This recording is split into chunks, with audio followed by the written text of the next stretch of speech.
Bem, amigos do Bola Presa, estamos de volta com a primeira edição do 15 Minutos sobre Reticências. Eu sou o Denis. E eu sou o Danilo. É um quadro novo que a gente criou aqui só pro YouTube, pra gente discutir por 15 minutos qualquer assunto, de preferência relacionado à NBA, claro, mas qualquer assunto que nossos assinantes vão escolher lá no nosso grupo do Facebook e no Hotmart Sparkle. Nessa edição, porém, a gente mesmo escolheu. A gente quis mostrar como funcionava, então escolhemos um assunto que a gente estava com vontade de debater. Então, nessa edição, a gente começa falando sobre Zion Williamson. Zion, o assunto é Zion. A gente quer falar, ele é tudo isso mesmo? Ele é uma farsa? É um golpe? Não, a gente vai discutir como ele tem atuado nessa segunda temporada dele, comparação com as expectativas que a gente tinha quando ele foi a primeira escolha do draft, como ele tá jogando, como o corpo dele ainda não desmontou. Esses assuntos interessantes. Será que vai desmontar? Será que vai desmontar? E tudo em 15 minutos, a gente vai colocar um cronômetro. Eu vou tentar botar na tela depois o cronômetro, mas não sei se vai dar certo. Mas vou botar aqui no celular e quando apitar os 15 minutos de papo, acabou. Boa. Se você estiver no meio de uma frase onde você vai cravar que o Zion vai ser melhor que o Jordan, vai te salvar o cronômetro. Que bom. Já me sinto feliz de ser salvo de falar uma groselha dessas. Então espera 15 minutos para falar groselha. Boa. Não fala quando começar a discussão. E se você quer sugerir os assuntos pra gente debater aqui, assine o Bola Presa e aí aproveite para ganhar muito conteúdo extra. Tem um monte de podcasts e vídeos especiais só para quem é nosso assinante. Isso. E os jogos da semana que a gente fazia geralmente aqui que a gente gravava no YouTube, a gente não tá fazendo mais, pelo menos por enquanto. Se você quiser ver todo o porquê, assiste o último que a gente fez, que a gente explica logo no começo do vídeo. Boa. Por enquanto, a gente vai substituir com esse teste aqui, que são uns 15 minutos, e espero que vocês gostem. Boa. Vamos lá. Acho que vai ser Vamos divertido. lá? Vou começar aqui nosso cronômetro. Valendo! 15 minutos sobre Zion Williamson. Você tá jogando muito bem. Sem dúvida, isso é inegável. Isso é inegável. Foi pro All-Star Game, não tem se machucado, porque foi um dos motivos que fez ele não ganhar o prêmio ou não brigar com o prêmio de novato do ano na temporada passada, porque ele jogou poucos jogos. O Ja Morant jogou muita bola também, né? Isso Ajudou. Mas quando você ia comparar um com o outro, tipo, números espetaculares de um lado, números espetaculares do outro, o Zion jogou meia dúzia de partidas. Jogou, 23 jogos. E a gente acabou, mesmo encantado com a estreia do Zion na temporada passada, sendo obrigado a falar sobre a saúde dele. O que não deveria ser assunto de fãs da NBA. A gente não deveria ter que discutir departamento médico. Não somos especialistas em saúde médica. Especialmente no campo da especulação. Porque não é discutir a saúde do jogador no sentido... esse cara machucou o joelho 3 vezes, estou em dúvida. É tipo... nunca vi um corpo assim. Isso é sustentável. É sustentável. Né? O cara se machuca na primeira temporada, você fica. Não sei. Então, e a gente somava isso na temporada passada com o fato de que não existia muita informação sobre a saúde do Zion por parte do New Orleans Pelicans. Então a gente sabia que o Zion estava em restrição de minutos. A gente não sabia exatamente por quê, por quanto tempo isso ia acontecer. O Zion não sabia. Tinha um plano especial pra ele, pra não colocar ele em risco. Risco do quê? O que tá acontecendo? Eu sei que ele se machucou também em Duke na única temporada universitária que ele fez, mas parecia, a impressão que a gente tinha era de uma bomba relógio. Pois é. E nessa temporada parece que tá tudo bem. Antes da temporada começar, a gente teve 2 informações sobre o Zion. Por parte do Zion. Ele foi entrevistado e ele disse que ele tinha conversado com a equipe técnica do Pelicans e que ele não ia ter restrições de minutos. Então a gente já sabia que, pelo menos, essa preocupação já estava encerrada. E a outra coisa é que ele admitiu que ele perdeu quase 12 quilos na off-season. E foi uma off-season extremamente curta. Né? Os jogadores não tiveram muito tempo para trabalhar no físico deles. Ele teve um pouco mais porque o Pelicans foi eliminado na primeira fase da bolha. Foi até uma das grandes decepções da bolha, né? Porque eles estavam lá na cola para conseguir, pelo menos, brigar pelo torneio Colher de Chá. E foi um fracasso total, tanto que demitiram o técnico, etc. Foi desastroso. Então, pelo menos a off-season dele foi um pouquinho mais longa que de outros times, mas também não foi a maior de todas. E outro fator, né? Ele começou a off-season dele, assim que o Pelicans foi eliminado, sem saber quando ia começar a temporada. Porque a gente ficou sabendo disso em novembro. Então, ele não pode fazer uma preparação para estar no auge quando começar. A temporada vai começar em dezembro, então vou estar pronto lá. Não, ele começou a perder peso por perder peso, vamos dizer assim, sem saber qual era o plano exato. Mas isso parece dar certo. Temporada passada ele era, pelas medições oficiais da NBA, o segundo jogador mais pesado da liga, atrás só do Boban Marjanovic, que só a mão do Boban pesa mais que o resto da NBA. Sem então, dúvida. nem vale competir com o Boban. Não dá pra comparar. Mas é isso. O Zion foi pesado como novato com 127 quilos. O que é peso para pivôs de 8 metros de altura, né? Como ele não tem 2,30 m, fica esquisito. Exato. E aí a gente se preocupava com quanto os joelhos dele podem aguentar, ou como ele pode render em quadra. E existe uma questão que não é só física. Tem uma questão que é tática. Que é o fato de que o Zion teve uma temporada como novato muito ruim na defesa. Bem ruim. Muito ruim. E parte disso é ser perdido, e novatos são perdidos, né? A gente tem que desculpá-los. 90% ou mais, às vezes, dos novatos cometem muito mais erros que acertos na defesa. Novatos que são muito bons defensivamente viram notícia de quão raro isso é. De como isso é fora da curva. Em geral, defesa não é só individual, defesa é coletiva. Os jogadores levam um tempo para se enquadrar nos esquemas táticos. E o Zion estava perdido, sem sombra de dúvida. Mas o peso dele compromete a velocidade lateral. Então ele tem dificuldade de ficar na frente de pessoas. O que na NBA moderna é suicídio. É o maior pesadelo que você pode ter. E tem a questão da posição, né? Ele vai jogar na posição 5, sendo um pivôzão, sendo muito mais baixo que os outros pivôs. Em 2021 parece mais ok isso. Mas você precisa compensar de outras formas, com bom posicionamento, conseguindo marcar trocas de marcação, fazendo... marcar jogadores de outras posições. Essa troca, tem um corta-luz e o pivô marca o armador. Ele vai conseguir fazer? A temporada de novato dele mostrou que isso não era uma possibilidade. Não era uma possibilidade, mas ficou aquele ponto de interrogação. Foram 23 jogos, voltando de lesão, fora de forma. E aí essa temporada foi mais pra ver, e aí, o que vai rolar? Então, e é por isso que o Zion vale discussões. Porque é um jogador que estava muito celebrado assim que a temporada passada começou, mas que deixou uma série de incógnitas. A gente tinha várias dúvidas sobre saúde, longevidade, capacidade defensiva, o papel dele no time, se ele ia ter limitação de minutos para sempre. O que a gente descobriu muito rápido é que ele consegue fazer pontos. Exato. Isso com alguma tranquilidade, ele ataca os adversários de qualquer jeito e pontua. Isso não é um problema. Exato. Todo o resto era uma questão. E abre um parênteses aqui. O Zion provou pra gente que ele é uma máquina de pontuar independentemente da força e do peso que ele tenha. Porque, sem sombra de dúvida, quando ele estava no basquete colegial, ensino médio e universitário, pesar 127 quilos torna ele uma força da natureza. As crianças que jogavam contra ele enfrentavam um meteoro.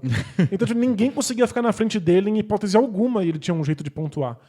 Na NBA, ele é muito pesado. Sem sombra de dúvida, ele é difícil de segurar por conta da força dele. Ele não precisa. É impressionante a quantidade de jogadas que ele cria e como ele pontua com facilidade sem depender da força. Às vezes, sem depender da explosão. Ele tem muita habilidade para finalizar bandejas, porque ele usa a potência física dele para invadir o garrafão. Para dar a primeira passada, que é muito boa. Mesmo quando os adversários estão fechando com 3 jogadores no garrafão, na cobertura. E aí lá, ele contorna, bota a bandeja com a mão esquerda, faz um ganchinho.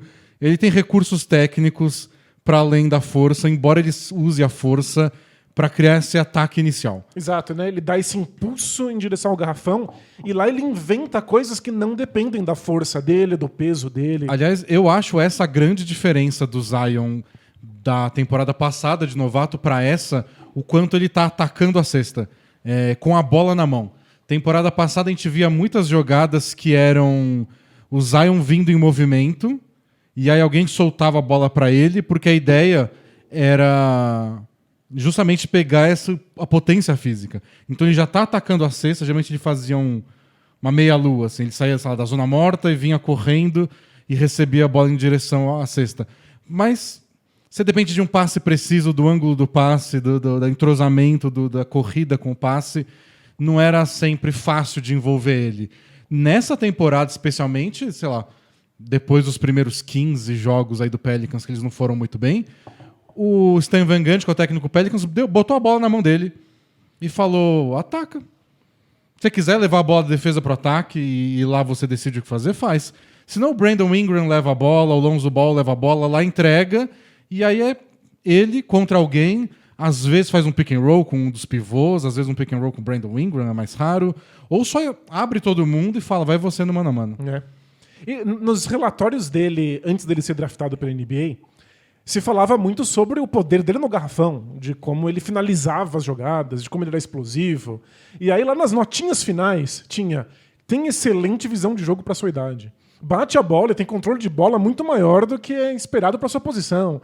Mas eram asteriscos, eram notinhas de rodapé dos relatórios. A força era o que chamava a atenção. Exato. Mas na NBA moderna, os times procuram cada vez mais essa posição nova que, por falta de comparação, a gente acaba chamando de quarterback. Né? Esse jogador que comanda inteiramente o ataque porque faz tudo. Porque tem visão de jogo, porque tem controle de bola, porque controla o ritmo do ataque e infiltra e pode não só finalizar, como encontrar os companheiros. E o Zion, bizarramente, é feito para esse papel. É muito bom mesmo. O Rick Carlisle, técnico do Dallas, depois que o Dallas enfrentou o Pelicans, falou que o Zion é um Shaquille O'Neal com habilidades de armador. Que, tipo, é um sonho de todo mundo. Tanto que até tá rolando uma discussão agora se o Pelicans deveria tentar trocar o Brandon Ingram. Porque o Brandon Ingram também tem essa característica de chamar o jogo pra ele, ficar com a bola muito tempo na mão. Eu acho que o Ingram até exagera dribla pouco, demais, sabe? Em vez de ficar tomando decisão rápida. E que isso atrapalharia o Zion. E é engraçado porque o Pelicans não tá bem na temporada. Uhum. O Pelicans tá longe dos playoffs, tá lutando pra entrar na briga do colher de chá. E a gente tá falando em trocar o segundo melhor jogador do time, o cara que foi All-Star ano passado. Tipo, o Zion precisa de mais ajuda, não de menos. Mas é que talvez taticamente, talvez o encaixe não seja perfeito. Você quer ajuda pro time, mas você quer, acima de tudo, desenvolver o Zion. Se essa ajuda atrapalha o desenvolvimento do Zion porque ocupa os mesmos espaços que ele, aí talvez seja uma questão, né? Mas é uma discussão engraçada porque... Tipo, vão piorar o time que já é ruim, né? Você tira o Ingram, bota quem, sabe? Então... Mas é uma discussão válida sobre o estilo de jogo que o Ingram desenvolveu ao longo dos anos, e que na temporada passada foi a melhor temporada do Ingram por causa disso. Deram bola pra ele, ele melhorou o arremesso de longe, claro. E o Zion agora tá despontando assim também. Aí fica aquela discussão, tipo, tá, e o time é de quem? Quem é o dono do time? Isso não tem nenhuma dúvida. Eu acho que o Pelicans sabe muito bem que o Zion é um nome pro futuro, a ponto de que eles colocaram um pouco o pé no freio das expectativas desse time, né? Pararam de contratar e trocar por vários veteranos. Eles estão tipo, vamos com o Zion, não precisa ter pressa. E dá pra ver por quê. O Zion ainda tem questões defensivas, mas um pouquinho mais leve, sem restrições de minutos, eu nem lembro que ele é um problema médico. De que ele é uma aberração médica. E ele tem visão de jogo e talento pra ser o que é o Doncic no Mavis, por exemplo. A visão de jogo dele eu acho que está se desenvolvendo. O Doncic chegou já com uma visão de jogo nível LeBron James. O Zion está chegando lá, mas eu acho que ele está lidando cada vez melhor com marcações duplas, com cobertura chegando quando ele infiltra. Ele tem o potencial para ter esse mesmo perfil. Né? Mas ele precisa jogar, desenvolver. Isso que a gente está vendo essa temporada. Sem dúvida. Eu trouxe uma tabela bem legal para a gente ver aqui. Boa. Vamos ver. Essa tabelinha aqui mostra a porcentagem de aproveitamento de arremessos da história da NBA de jogadores que tentaram pelo menos 15 arremessos por jogo. E o líder aqui, Zion Williamson, nessa temporada, ele tá com 62,4% de aproveitamento dos arremessos, com muito mais que 15 arremessos por jogo. E é o melhor da história. Ninguém que arremessou tanto na história da NBA acertou tanto. Isso é muito impressionante. E aí você pega os jogadores que vêm depois... É o Kevin McHale em 87, o Kareem Abdul-Jabbar em 80, o Shaquille O'Neal em 2004, 2005, o Jabbar em 85, o Shaq de novo em 94, Will Chamberlain em 68 e o Amar'e Stoudemire, o mais recente, em 2008. É tudo pivôzão que só enterrava e eram os melhores jogadores de costas para cesta da história da NBA e com aproveitamento altíssimo, e o Zion tá acima de todos eles nessa temporada. E o Zion da temporada passada tá aqui, ó. Ele aparece na lista também, depois do Shaq de 95. Então, e o mais impressionante é quão diferente o estilo do Zion é de todos esses que estão na lista junto com ele. São, como você bem disse, são grandes pivôs que jogavam de costas para cesta numa época em que isso era muito mais fácil, que isso era facilitado pelas regras. Então, eram jogadores que recebiam já muito perto do aro e que, porque eram muito mais altos ou muito mais fortes, conseguiam finalizar. Eu acho que o Amaro é um pouquinho diferente. O Amaro era mais o... Foi com o Amaro Stoudemire que o pick and roll deslanchou na NBA.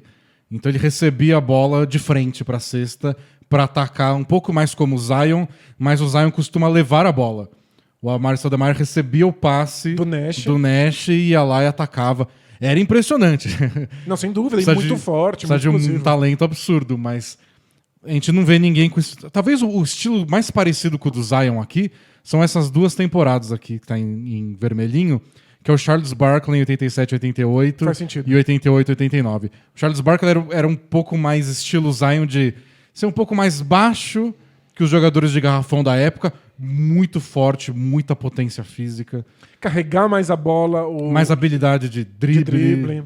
Então eu acho que é o mais parecido que a gente consegue encontrar aqui na história da NBA em aproveitamento assim. O Charles Barkley tentava pouco, mas também tinha um arremesso de 3 pontos. Lembra mais. E outra coisa que eu achei legal aqui é a ESPN tem essa estatística, tem o site do Stats and Info, que é só com records.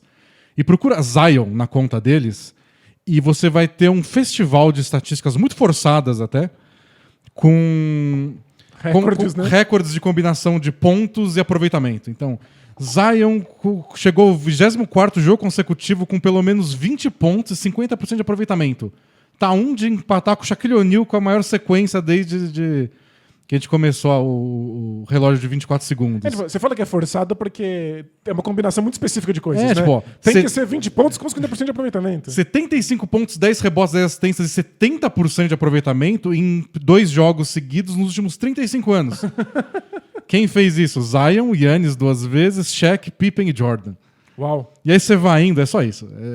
É muito engraçado. Tudo tem a ver com muitos pontos, aproveitamento altíssimo, na sua segunda temporada e etc. E eu acho que apitou. É mesmo? 15 minutos. Gente, passa rápido. Passa muito rápido. E tinha muita coisa pra falar mais do Zion, mas a brincadeira é 15 minutos. Boa. Não, acho que a gente deu uma bela de uma pintura sobre como falar de Zion é falar de altíssimo aproveitamento e a capacidade de pontuar. E não falar de lesões. Pelo menos por enquanto, a gente vai torcer que continue assim, mas o Zion nessa temporada tá saudável, tá jogando bem. O Pelicans não tá. Mas o Pelicans sabe que esse é um plano para longo prazo, então é pensar no futuro. E deixo aqui os meus votos de que o Zion vá perdendo peso progressivamente temporada após temporada. Eu acho que ele não precisa ter o peso que ele tem. Eu acho que mais atrapalha do que ajuda. E se o plano do Pelicans é ganhar aí nos próximos 10 anos, o Zion tem que estar saudável até lá. Se demorar 10 anos, ele pede pra ser trocado. Se demorar 10 anos, o Pelicans acaba. Bom, é isso, pessoal. Esse foi o primeiro 15 minutos sobre do Bola Presa. E é isso. Semana que vem a gente volta. O tema, a gente vai sugerir alguns lá no grupo dos assinantes, mas a gente vai deixar eles adicionarem outros. E quem ganhar a votação, a gente discute. Boa, então voltamos semana que vem para discutir outros assuntos. E voltamos antes com o nosso podcast semanal aqui no YouTube e no seu agregador de podcast favorito. E em muito conteúdo para os assinantes também. Então a gente se vê em breve. Tchau! Tchau, tchau!